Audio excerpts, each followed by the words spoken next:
Et croyez-moi, c'est vous qui serez acteurs et acteurs majeurs de la révolution en cours actuellement. Il y a un autre vent. Ces vents soufflent et moi je le vois souffler encore plus fort.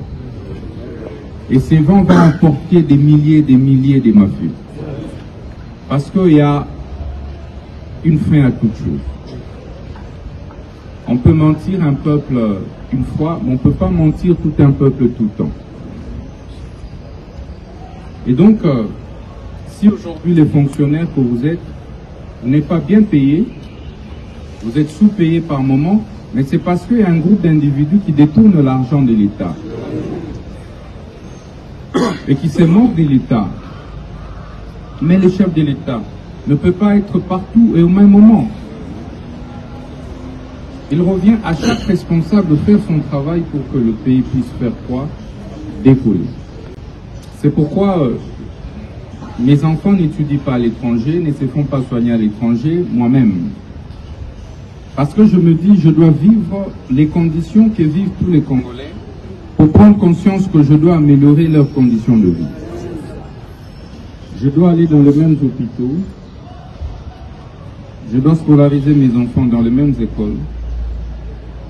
Et ceci me pousse en réalité, en tant que l'un des gouvernants,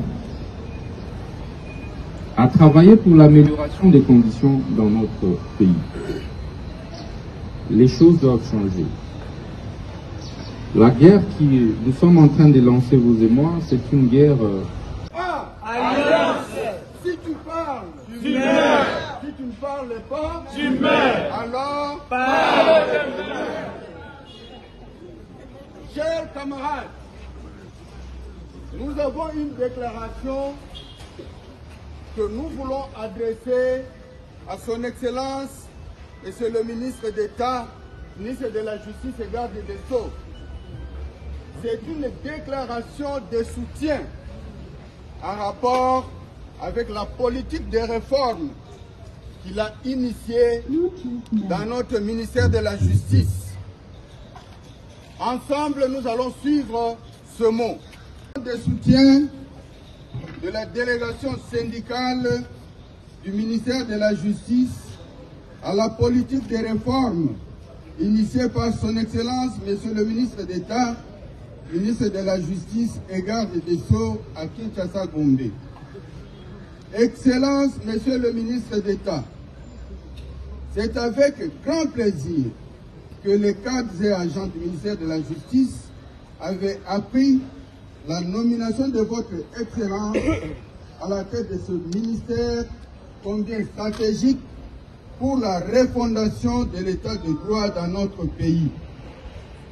Notre joie est doublement immense du fait que d'une part, vous êtes praticien de droit ou vous êtes reconnu pour vos positions tranchées, l'homme de la rupture. Et d'autre part, vous avez la connaissance approfondie des problèmes récurrents auxquels le secteur de la justice est confronté depuis plusieurs décennies.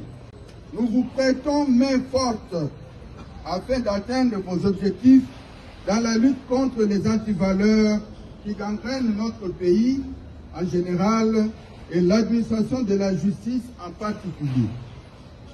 La délégation syndicale et l'ensemble du personnel promet de travailler en collaboration avec votre Excellence dans la réforme du secteur de la justice, souvent critiqué et qualifié de malade, afin de restaurer la confiance dans la gestion administrative et judiciaire et de renforcer l'état des droits dans notre grand et beau pays. Et Excellence, Monsieur le ministre d'État, la raison d'être de notre déclaration. La délégation syndicale. Merci.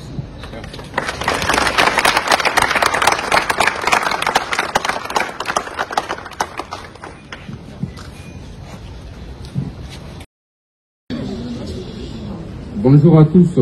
Bonjour. Je ne peux que vous remercier pour cet appui, ce soutien. On reconnaît les meilleurs amis dans des moments difficiles. Et là, vous témoignez réellement de votre amour, de votre affection à l'endroit de votre ministre de la Justice que je suis. Je tiens sincèrement à vous en dire merci. Toutes ces prouesses ont été réalisées en un temps record grâce à chacun d'entre vous. Ça n'aurait pas été possible si vous ne m'aviez pas accompagné dans cette nouvelle vision des réformes. Nous sommes des réformistes et nous allons y demeurer. Comme vous le savez, il n'y a que par la volonté que nous pouvons changer les choses. Et le changement est une question de volonté. Et ça commence toujours par un groupe de citoyens comme nous sommes ici réunis. Et croyez-moi, puisque nous avons ensemble décidé de changer les choses changeront.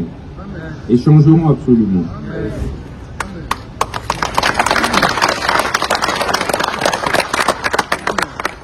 L'administration de la justice va faire maintenant son travail. C'est pourquoi mes enfants n'étudient pas à l'étranger, ne se font pas soigner à l'étranger, moi-même. Parce que je me dis, je dois vivre les conditions que vivent tous les Congolais pour prendre conscience que je dois améliorer leurs conditions de vie. Je dois aller dans les mêmes hôpitaux, je dois scolariser mes enfants dans les mêmes écoles. Et ceci me pousse en réalité, en tant que l'un des gouvernants, à travailler pour l'amélioration des conditions dans notre pays. Les choses doivent changer. La guerre que nous sommes en train de lancer, vous et moi, c'est une guerre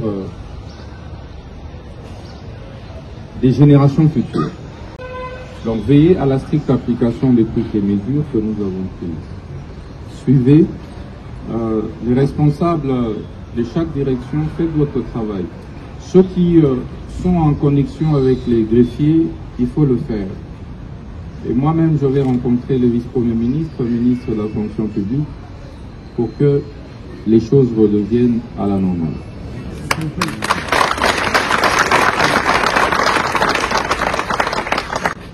Vous verrez que depuis que nous sommes là, peut-être une des innovations majeures à laquelle on n'a pas fait allusion, c'est l'hymne national, les saluts au drapeau. Vous n'imaginez pas combien ça me réconcilie avec les dieux de notre pays, les dieux de nos ancêtres, les pères de notre indépendance. Vous ne savez pas combien c'est motivant que d'entonner l'hymne national avant de commencer le travail. C'est une interpellation et remise en cause. Nous sommes le seul ministère, la seule administration qui respecte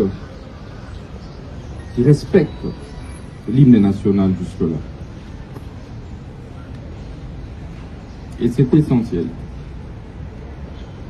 Et je souhaiterais que cela se pérennise dans toutes les autres administrations. On a perdu le sens de l'État, le sens du bien-être, du bien public. Donc, venir aux fondamentaux, vous verrez que les choses vont naturellement se réverser. Et donc, soyez calme. Malgré les petites difficultés que nous éprouvons sur le plan financier, mais nous allons nous organiser pour que nous puissions évidemment vous doter de quelques outils et matériels de scolarité de vos enfants.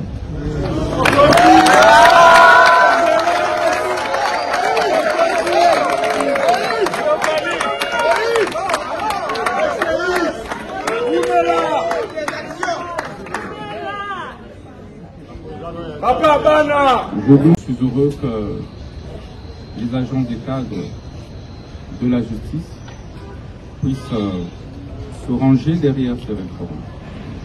C'est pas moi qui ai instruit ces réformes. J'ai reçu les instructions du magistrat suprême. je ne suis qu'un exécutant, une mule, tel un soldat au front, qui tire selon les orientations, directives et instructions du commandement. Donc, j'exécute avec fermeté et loyauté les instructions de son Excellence, Monsieur le Président de la République. Parce que je peux vous rassurer que la plus grande difficulté que éprouvent les chefs, c'est d'avoir des bons collaborateurs loyaux qui traduisent en actes leurs pensées, leurs visions. C'est la chose la plus difficile qui soit au monde. Et de surcroît, pour un chef de l'État qui ne connaît pas tous les Congolais, il est toujours difficile de trouver des compatriotes qui sachent s'approprier sa vision. Et au niveau du secteur de la justice, comme vous l'avez si bien remarqué, ça a beaucoup tangué. Ça a beaucoup tangué. Et lorsque le chef avait dit que la justice congolaise était malade, en lieu et place de se remettre en cause, les gens, malheureusement, se sont plutôt évertués à remettre en cause le constat du chef de l'État, qui était plutôt un constat de tous les Congolais.